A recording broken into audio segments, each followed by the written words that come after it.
This started with a phone call this morning from Jeremy Barrett, who joined the mastermind program. He'd been, gone to the workshop 10 years ago. Yeah. He was the guy that, up until he came along, it was $10,000 a ticket for two people to attend, because my success was always a visionary and an executor. Sean was brought up to be the super executor. Dad was the visionary, right? Right. And so it was $10,000 ticket. Bring your visionary and executor. Yeah, but Jeremy was a handyman. He saw what was going on, and he said, I don't have $10,000. I'm just the one guy. Can you please sell me a ticket for one guy to attend for $5,000? So my son relented and told me, he says, I let the guy in. I said, well, great. Let's see how he does. Well, he's done really well for himself.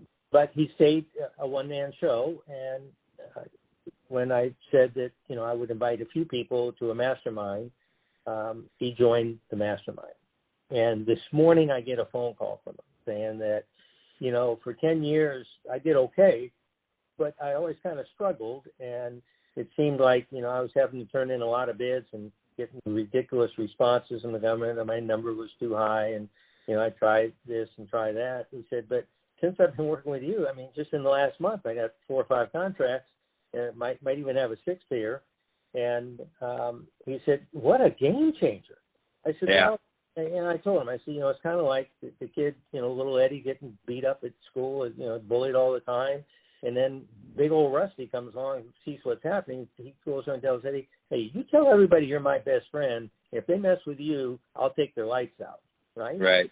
And Rusty goes around with his arm around his shoulder going, hey, yeah, this is my buddy Eddie. You're going to like him. He's a really cool kid, right? Right.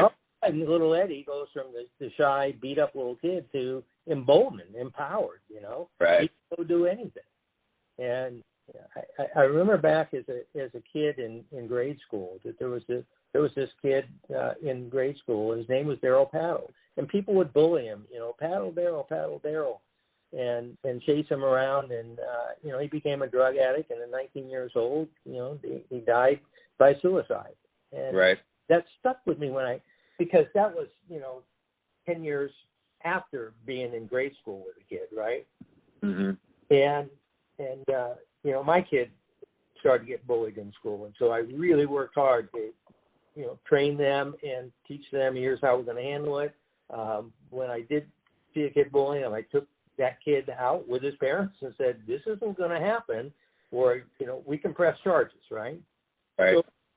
So, so I told Jeremy, I said, I think what's happening here is you got confidence now. He says, yeah, boy, do I have confidence. We've had, every time we see an opportunity, yeah, we can do that. And if we don't get the job, we're going to get a lesson learned and use it to the next one. And we've been doing that for a year, and now all of a sudden, I'm emboldened. I can do this, right? Good. Need more guys like that. Yeah. And I was mentioning this to one of the other guys I was talking to just a little bit ago, and he made the comment. He said he laughed about, what happened was one of the guys who had been to the workshop, he actually recorded the entire workshop and then had it transcribed, and then put it on a teleprompter and started creating his own. And he's getting ready to launch Federal Construction University. Now, he had joined the mastermind, but every time I said, hey, we got to go do this, he said, well, I'm too busy. Can you do it for me and show me how you're doing it? And he was recording those phone calls, and he was recording the screens where I was teaching him how to do a schedule of values. Right. And then when we figured out that what he was doing, we went in, we downloaded all of his video content and realized that he was creating false interviews. In other words, he would interview somebody, but then he would cut the tape, he'd say something, and then well, tell us what your favorite thing that you learned at Federal Construction University. And the guy goes on and says, yeah, this is really fantastic. I learned a lot, right? Completely out of context. And a couple of years ago, we caught him. He paid us the $20,000 and swore he'd never do it again, and now he's doing the same thing again, right? He's got zero integrity. Right. So you can see. So we bought his domain name, justinledford.net, which he used to own, but he let it go. So we picked it up, and we put all this. Here's a guy with no integrity and what he thinks he's doing.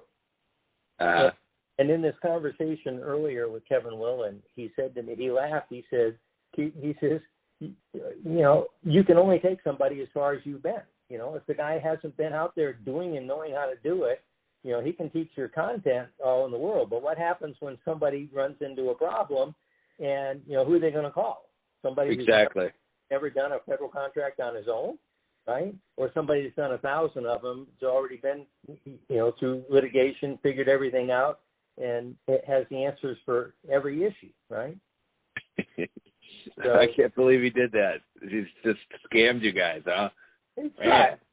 So we're in the process of taking, let's say, a $10 million, copyright infringement lawsuit is probably in order. So yeah, we're spending some time putting that together. But in the meantime, focusing on the court of public opinion by using social media means. But so you've been in the workshop. So I'm going to post this up there.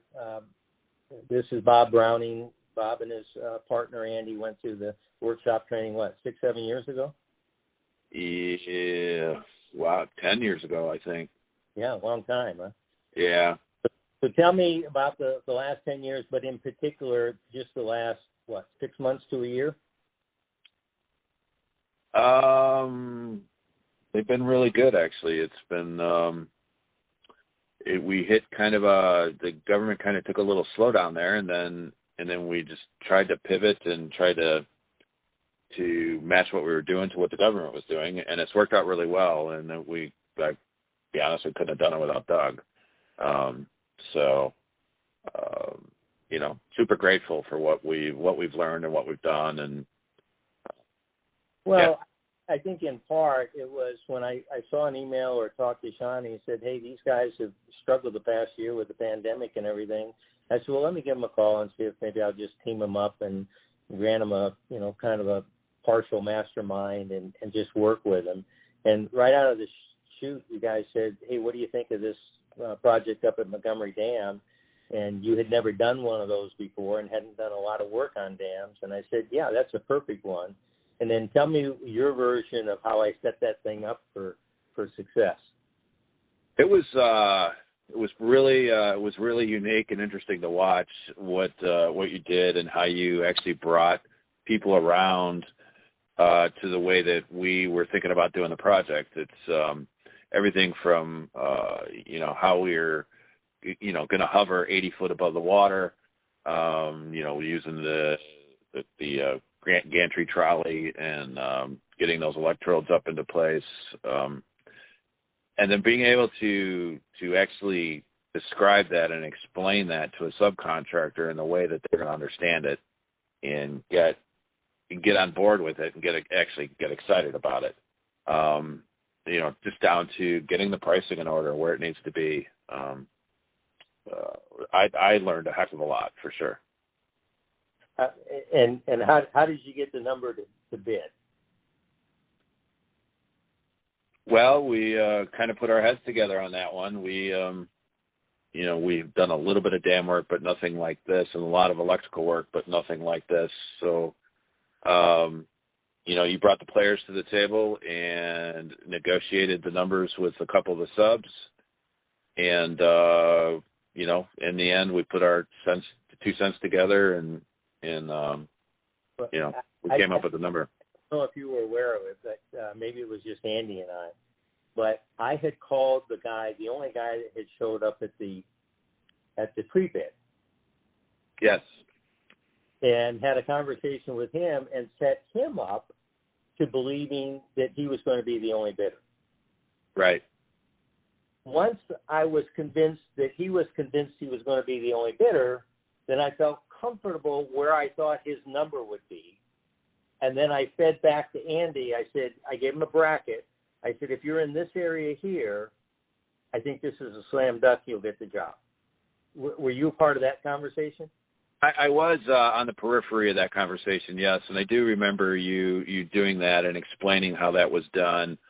And it wasn't as if you manipulated him. It was just getting the information and then using the information to your advantage.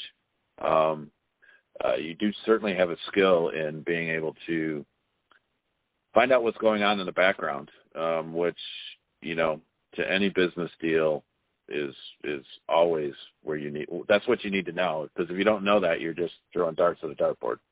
Yeah. That was a real fun one because, I've done that, I don't know, maybe 100 times. I've really perfected the methodology. I never tell anybody a lie. Right. But I just lay it all out there in a logical sequence and set certain people up to fail and certain people up to win, right? Right. In some ways, it's like I love because essentially I'm just handing cash out, right? I'm saying, here, look, Andy and Bob, here's how to make $300,000. We'll take $100,000 each. We'll split it 3 ways. Here's exactly how to do it. And then take it all out, and then you get to watch it all happen, right? Exactly. And it was hugely educational. Yeah. Well, anyway, hey, listen, I really appreciate you guys. I'm really enjoying going after this new Corps of Engineers project at another dam. And, you got to see things like that in the future. Then we'll talk about, how we take you guys to another whole level. Right? Definitely. Mastermind group next year. Okay? All right. Thanks, Doug. Hey, thanks for calling, Bob. All right. Bye.